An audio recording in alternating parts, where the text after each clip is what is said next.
dari kelompok 4. Sebelum kami mulai video, perkenalkan, nama saya Arina Zulfai Kodrina. Nama saya Adi Simafur Akbar. Nama saya Aninditya Maharani Dewi. Nama saya Bella Saputri. Nama saya Dea Salsabila. Nama saya Ardiansyah.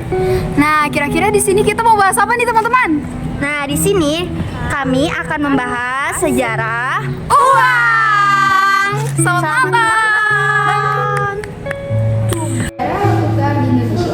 Dalam kehidupan sehari-hari, manusia tidak pernah lepas dari kehidupan aktivitas ekonomi. Salah satunya adalah kegiatan jual beli.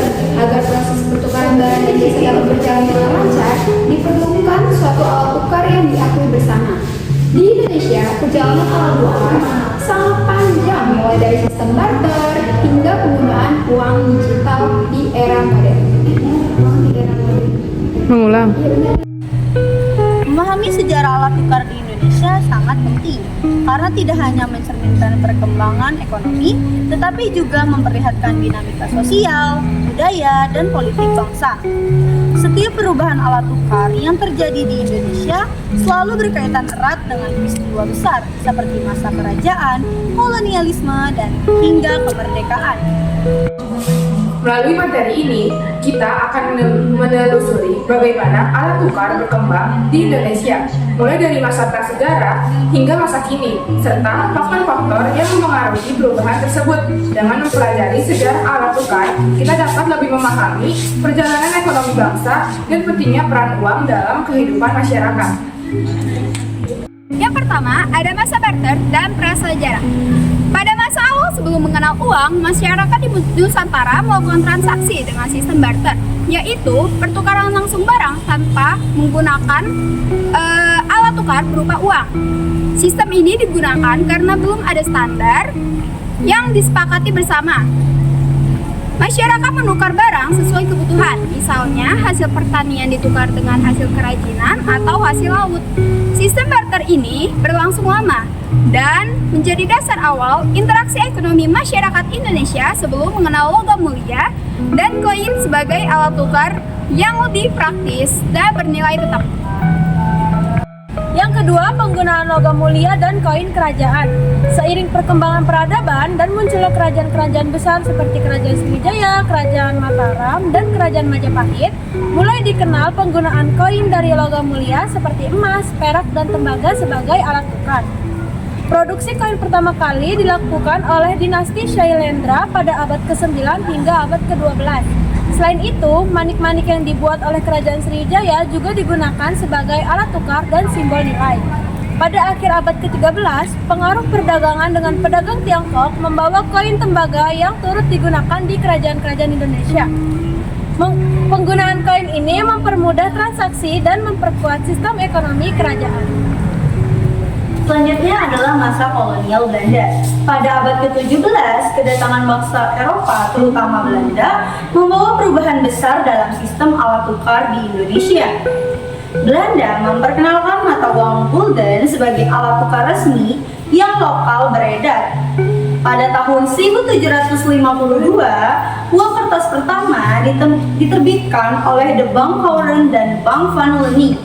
Setelah VOC bangkrut, Republik Batavia mengeluarkan mata uang sendiri dan pada awal 1800-an mulai beredar koin gulden perak.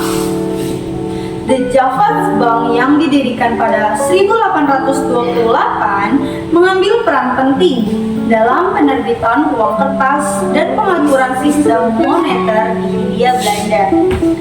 Masa kolonial ini menandai transisi dari mata uang lokal ke mata uang yang terstandarisasi dan diatur oleh kekuasaan kolonial.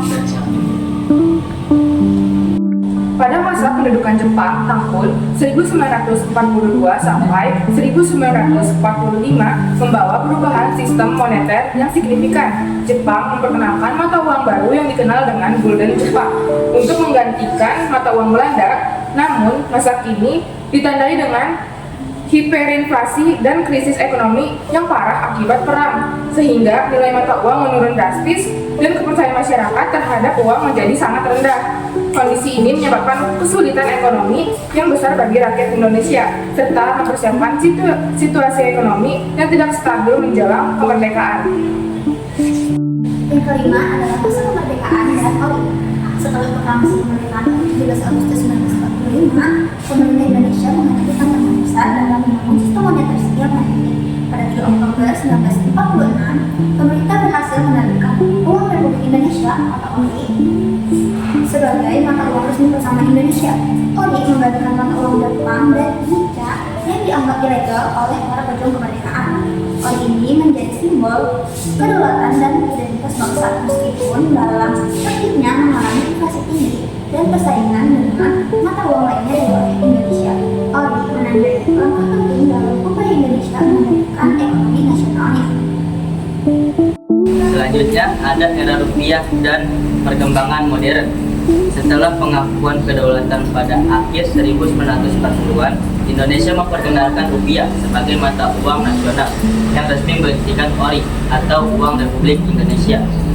Bank Indonesia yang merupakan hasil nasionalisasi dari Jajah Bank pada 1951 mengambil alih fungsi sebagai bank sentral dan penerbit uang.